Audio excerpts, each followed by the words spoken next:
Poly போனது story போட்டதுல இருந்து ஏகப்பட்ட மெசேஜஸ், ட்ரிப் காஸ்ட் எவ்வளோ ஆச்சு, பேக்கேஜஸ் எங்க புக் பண்ணிருந்தீங்க, எங்க ஸ்டே பண்ணீங்கன்னு நிறைய என்கொயரிஸ். ஸோ அதுக்கான கம்ப்ளீட் வீடியோ தான் இது. Bali budget breakdown. நான் டிமார்க் டூர்ஸ்ல தான் பேக்கேஜா புக் பண்ணியிருந்தேன். ஃபிளைட் காஸ்ட்டுக்கு மட்டும் பர் பர்சன் 30,000 ஆச்சு. அண்ட் லோக்கல் டிரான்ஸ்போர்ட் அங்க சுத்தி பார்க்கறதுக்கு cab and English speaking driver கொடுத்துருந்தாங்க. 5,500 ஆச்சு. குட்டால 2 days ஸ்டே பண்ணியிருந்தேன். ஸோ ரூமுக்கு மட்டும் 10,000 ஆயிருக்கு. டே 2 நூசா பெரிடா ஐலாண்ட் போயிருந்தேன். அந்த கப்பல்ல கூட்டு போவாங்கல்ல, அந்த ஃபெரிக்கு 4,300 ஆச்சு பெர் பர்சனுக்கு. நூசாவை சுத்தி பார்க்கணும்ல, அந்த டூருக்கு 2,000 ஆச்சு. அண்ட் அங்க அட்வென்ச்சர்ஸ் ஆக்டிவிட்டியான பஞ்சி ஜம்பிங் பண்ணேன். அதுக்கு 21,000 பெர் பர்சன் ஆச்சு.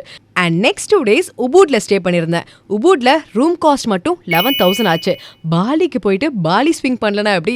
பாலி ஸ்விங்ல 3,000 ஸ்விங்குக்கும் 3,000 ட்ரெஸ் அண்ட் போட்டோஸ்க்கு மட்டுமே ஆயிருக்கு. அப்படியே டெகினுங்கான் அப்படின்ற வாட்டர் ஃபால்க்கும் போயிருந்தோம். அதுக்கு என்ட்ரி 2,180 ஆச்சு. அண்ட் பாலிலேயே முக்கியமான, அதுவும் அண்டர் ரேட்டடான மவுண்ட் பட்டூர் வால்கனோக்கு ஜீப்ல சன்செட் ட்ரெக் போனோம். ஸோ அதுக்கு 5,200 ஆயிருக்கு.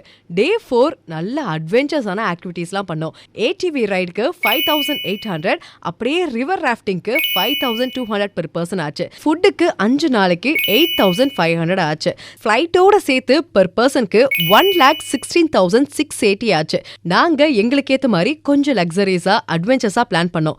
ஆனா டிமார்க் டூர்ஸ்ல பாலிக்கு 3 nights ஃபிளைட்ஸ் இன்க்ளூட் பண்ணாம 24,999 இருந்தே பேக்கேஜஸ் ஸ்டார்ட் ஆகுது.